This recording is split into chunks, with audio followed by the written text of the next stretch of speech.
This is a list that the assessor's office has put together with what they've gone out and assessed building damage. And we've got on these 5 sheets, there's 99 buildings. And they brought up another whole handful of them that will be added to this yesterday.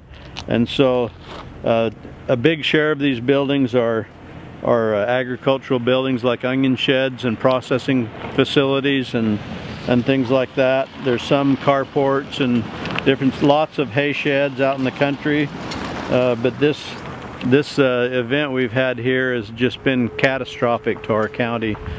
The future is now of big concern in the winter snow-torn region of Washington, Payette, Canyon, and Jim counties of Idaho, and Malheur County in Oregon. Washington County Commissioner Kirk Chandler says the downtown core of Weiser, the county seat, was hit hard. Because our town center is old brick, 2-story buildings, a lot of them. Some of those whole blocks will probably have to be tore down because of this. It's just been devastating to our community. From the grocery store to the bowling alley and storage sheds for agricultural goods and products full of who knows what, it all has to go somewhere. Idaho Department of Environmental Quality Administrator Aaron Scheff. Obviously, through our agency, our mission is to protect public health and the environment, and we have sets of rules that we have to operate under in order to do that.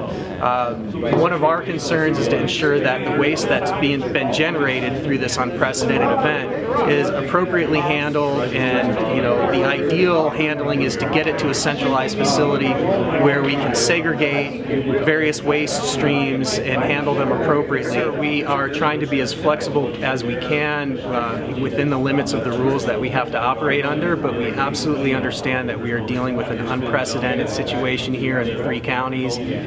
With disposal of hundreds of buildings with all kinds of landfill hazards included in the massive amount of debris, all headed to one regional landfill, the task becomes daunting.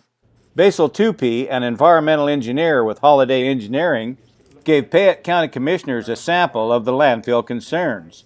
Clay Peak Landfill is in Payette County, and it's where all the salvaged garbage from cave-ins is headed. There's going to be some waste that we just simply cannot take. Explosives such as ammunition. If he knows he's got explosives in his failed building, he's got to go after it. He cannot bring that out indiscriminately to the site. If he's got compressed gases, he's got to go after it. He cannot bring that out to the site. The health and safety aspects of both of those is. And then there's the onions. Millions that need moved, destroyed, something by March 15th.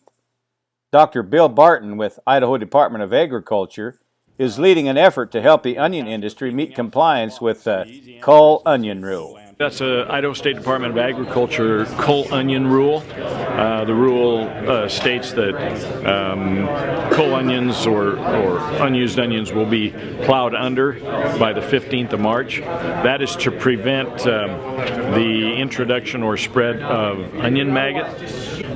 Our rule does specify that they'll be plowed under by the 15th of March.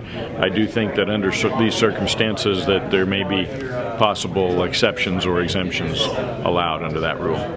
Dale Nalder with the State Office of Emergency Management urged the group of agency managers to move quickly.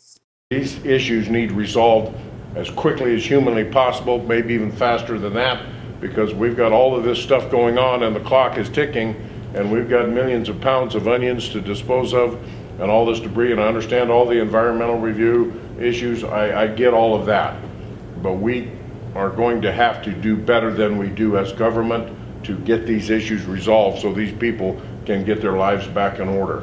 The last thing we want to be as a government agency is another problem for the residents of Payette and Washington and now Canyon County to deal with. Nalder and his staff have been on the ground for 2 weeks in Washington County helping county employees manage the situation. With the Idaho Farm Bureau, the voice of Idaho Agriculture, I'm Steve Ritter.